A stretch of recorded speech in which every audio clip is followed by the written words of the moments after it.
عينه عليك من أول السنة لآخرها، مش لحظة وتعدي، دي رعاية مستمرة تحرسك وانت نايم وتسندك وانت واقف وتحضنك وانت تعبان ومكسور.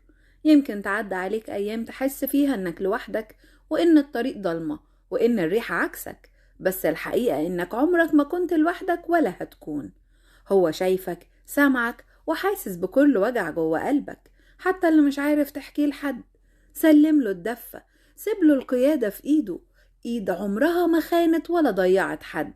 يمكن الطريق يبان طويل ومليان مطبات، بس هو الوحيد اللي عارف النهاية وعارف امتى يهدي الموج وامتى يسمح بالعاصفة عشان يقويك مش يكسرك. اطمن، انت مش ماشي عشوائي ولا حياتك ماشية صدفة.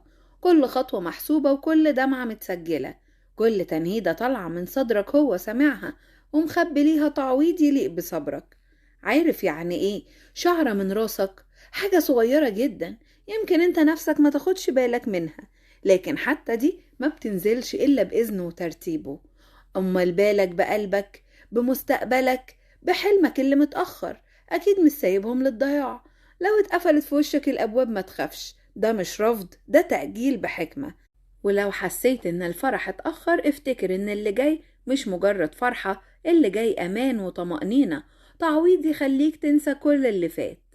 هو هيعديك من الخوف للسلام ومن القلق للراحة ومن الوجع لفرح ما كنتش متخيله. يمكن مش بالطريقة اللي في بالك، لكن بالطريقة اللي تحميك وتفرحك في نفس الوقت. سيب نفسك في ايده، حتى لو مش فاهم، حتى لو الأسئلة كتير.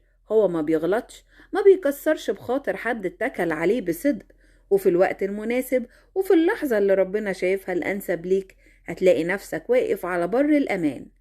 اطمن، انت في رعاية السما ومحروس بنعمة ما بتغفلش ومحبوب حب مش مشروط. واللي جاي أجمل والخير في السكة والفرح قريب، بس خليك واثق وسيبها على ربنا.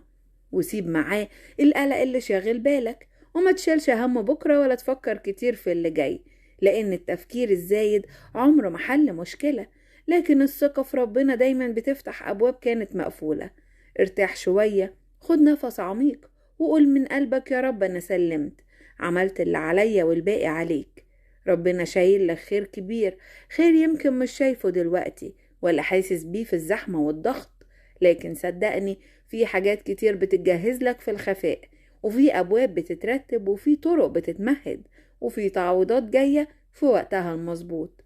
فرحة قريبة جاية في الطريق، فرحة هتدخل قلبك بهدوء وهتمسح تعب أيام وتنسيك وجع ليالي. ما تحسبهاش كتير وما تقعدش توزن الأمور بعقلك بس، لأن عقلك محدود، لكن تدبير ربنا ملوش حدود. اللي شايفه مستحيل ربنا شايفه بسيط، واللي انت شايفه نهاية ربنا شايفه بداية جديدة. ثق ان ربنا مش بيغلط ومش بيتأخر ومش بينسى، هو بس بيختار الوقت اللي يليق بيك والطريقة اللي تحميك والنتيجة اللي تفرح قلبك. صدق ان اللي جاي كله بركة، حتى لو الطريق دلوقتي صعب، وحتى لو الإحساس تقيل، وحتى لو مفيش علامات واضحة. البركة دي مش دايما بتبان من أولها، أوقات كتير بتيجي بعد صبر طويل. اللي جاي نور، نور في التفكير ونور في القرارات ونور في السكة اللي كنت تايه فيها. ربنا هيخليك تشوف الأمور بوضوح وهيهديك سلام يخليك ثابت حتى لو الدنيا حواليك متقلبة. واللي جاي ستر، ستر في الخطوة وستر في الكلام وستر في الاختيارات.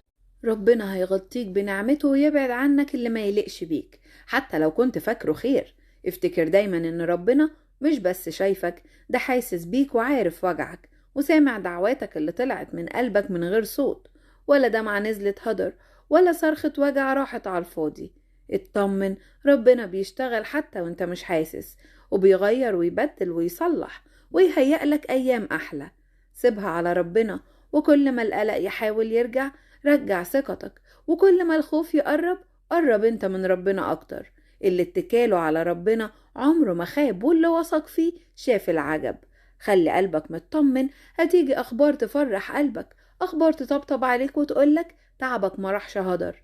ربنا شايف مجهودك، شايف صبرك اللي محدش حاسس بيه، شايف دموعك اللي نزلت في الخفاء، وسامع الدعوة اللي خرجت منك وانت مكسور بس واثق. افتكر دايما ان ربنا ما بيكسرش بخاطر حد صبر عليه، ولا بينسى حد استناه بإيمان. اللي بتزرعه دلوقتي بصبر هتحصده قريب بفرح. يمكن الأيام الأخيرة كانت تقيلة، يمكن حسيت إن الطريق طول أكتر من اللازم، وإن الأبواب اتقفلت واحدة ورا التانية، بس اللي انت مش شايفه إن ربنا كان بيرتب من ورا الستار حاجة أكبر وأجمل. قريب جدا، مش بعيد زي ما انت فاكر، قريب لدرجة إنك هتستغرب وتقول هو ده حصل إمتى؟ ربنا هيكلل تعبك بنجاح، نجاح مش بس يفرحك لكن يخلي اللي حواليك يتعجبوا، نجاح يخليك تحمد ربنا من قلبك.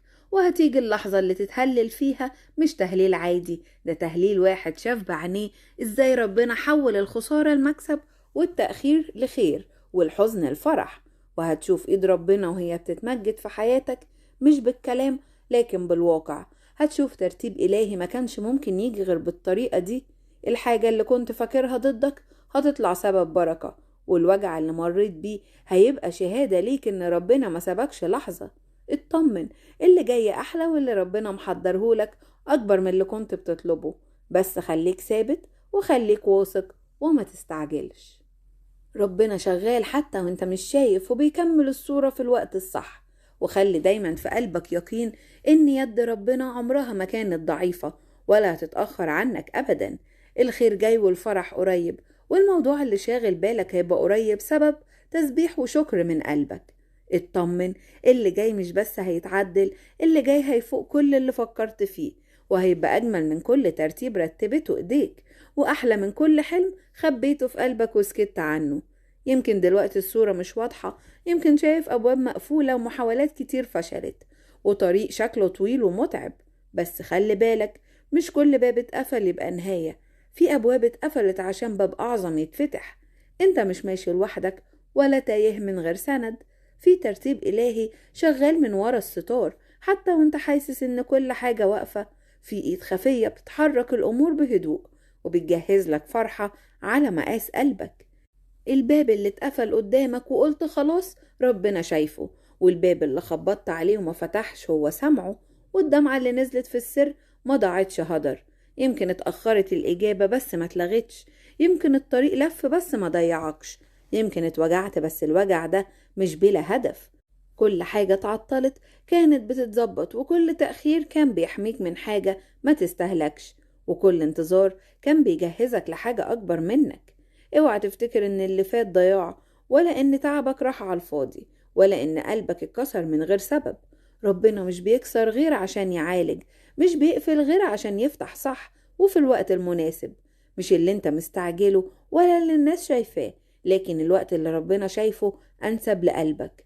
الباب المقفول هيتفتح مش بالقوة لكن بالبركة، مش بالعافية لكن بالنعمة. وهتدخل من باب وتقول هو ده اللي كنت فاكره مستحيل، وهتبتسم وثق ان اللي جاي مش صدفة ولا حظ، ده ترتيب دقيق ونعمة جاية في ميعادها، وفرحة كانت مستخبية لحد ما تكبر وتبقى قدك. سيب الخوف وابعد عن القلق، وفك ايدك من اللي بتحاول تمسكه بالعافية، وسلم اللي يعرف يشيل هيشيل احسن منك. اللي جاي هيصلح اللي اتكسر وهيعوض اللي فات ويفرح قلبك بطريقة ما كنتش متخيلها. بس خليك ثابت ومكمل ومصدق، هتتعدل وهتبقى أحلى مما رتبت وتمنيت. الباب المقفول هيتفتح لك ببركة ونعمة أكتر مما كنت بتطلب أو تفتكر. آمين.